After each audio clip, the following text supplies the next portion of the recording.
வணக்கம். இன்றைய பதிவு பார்த்தீங்கன்னா, படுத்துக்கொண்டு மலச்சிக்கல் சரியாக எளிய பயிற்சிகளை நம்ம பார்க்கலாம்.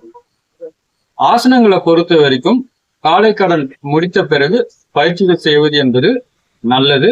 ஆனா மோஷன் ப்ராப்ளத்தை பொறுத்த வரைக்கும் அதற்கு தகுந்த பயிற்சிகள் செய்வதனால உங்களுக்கு காலையில அந்த மலம் கழிக்கக்கூடிய நிலை என்பது இலகுவாக இருக்கக்கூடிய ஒரு வாய்ப்புகளை நம்ம பார்க்கலாம். காலையில சுட தண்ணியில, அதாவது வெது வெதுப்பாக இருக்கக்கூடிய நீர் அருந்துவது என்பது நல்லது.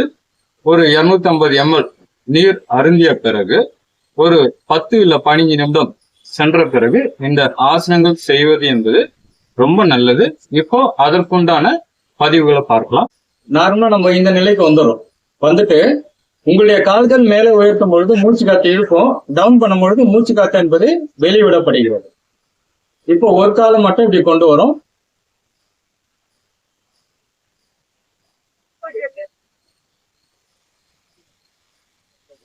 ஒரு 20 எண்ணிக்கைகள், அதாவது 20 எண்ணிக்கைன்றது 1 2 3 இது போல எண்ணிக்கையில 20 எண்ணிக்கை. இதன் பெயர் அர்த்த பான முத்தாசனம். இப்போ இன்னொரு கால் கொண்டு வரும்.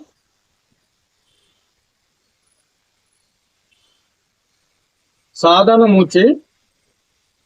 இதுல செய்யும் பொழுது உங்களுடைய வாயு தொல்லை என்பது சரி செய்யப்படுகிறது. ஜீரண சக்தி அதிகப்படுத்தும்.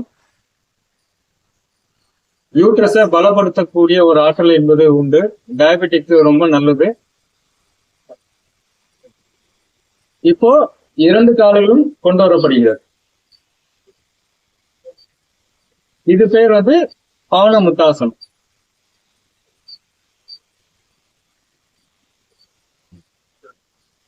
வயிறு பகுதியை நன்றாக அழுத்தக்கூடிய ஒரு நிலையை நம்ம பார்க்கலாம்.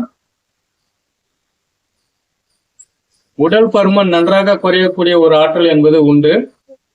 அதே போல முதுகு வலிக்கும் ரொம்ப நல்லது. இடுப்பு வலிக்கும் ஒரு மிக சிறந்த ஒரு பதிவாக பார்க்கலாம்.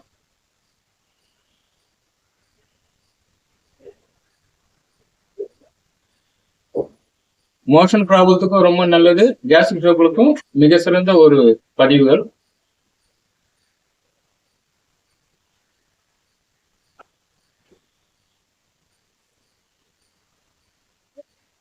நம்ம இப்ப பார்த்தது பாத்தீங்கன்னா அர்த்த பாவன முத்தாசனம், பாவன முத்தாசனம் இரண்டுமே பாத்தீங்கன்னா ஒரு 20 எண்ணிக்கை 2 சுற்றுகள் செய்து கொண்டு வரலாம். இப்போ அடுத்த பதிவு பார்க்கலாம். நம்ம இந்த நிலைக்கு வந்துட்டு கைகளை இங்க கொண்டு வந்துட்டு உங்களுடைய தலைப்பகுதி என்பது பின்புறமாக கொண்டு செல்லப்படுகிறது.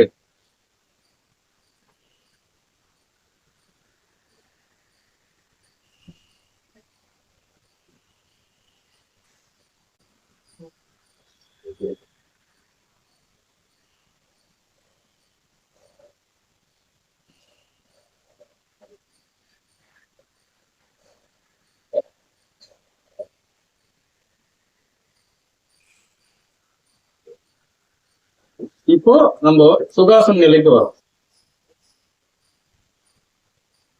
இதுல உங்களுக்கு சுகாசனம் செய்ய முடிஞ்சா செய்யலாம், சுலபமா இருக்கும். இல்ல அர்த்த பத்மாசனம் செய்யலாம், இல்ல பத்மாசனம் செய்யலாம். எது உங்களுக்கு ஈஸியா இருக்கோ அந்த நிலைக்கு கொண்டு வரலாம். இது பேர் மச்சாசனம். ஃபர்ஸ்ட் சேர்ந்தது பாத்தீங்கன்னா அர்த்த மச்சாசனம். இதன் பேர் மச்சாசனம்.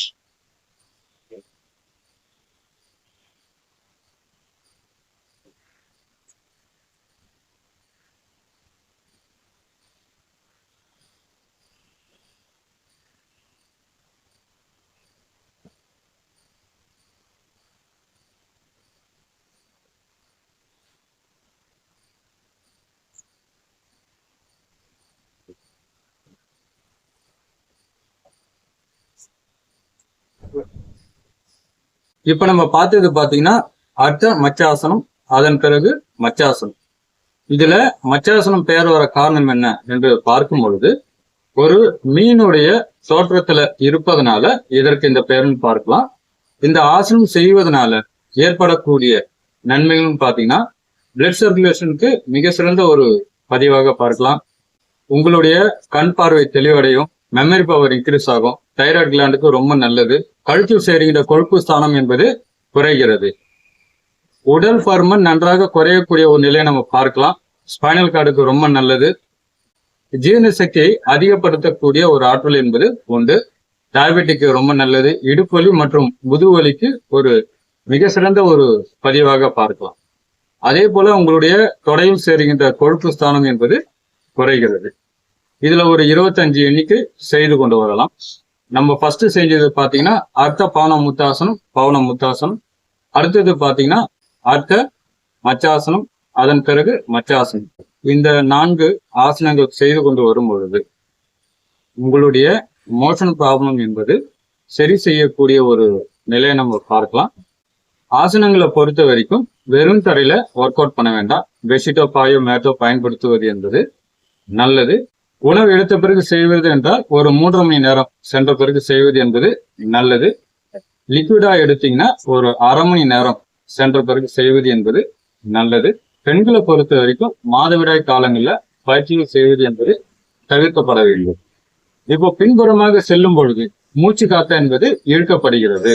பார்வர்ட்ல பெண்ட் பண்ணும் பொழுது மூச்சு காத்து என்பது வெளிவிடப்படுகிறது. அந்த நிலையில சாதாரண ஒரு மூச்சு.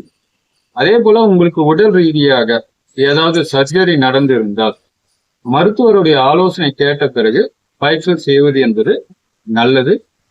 நன்றி, வணக்கம்.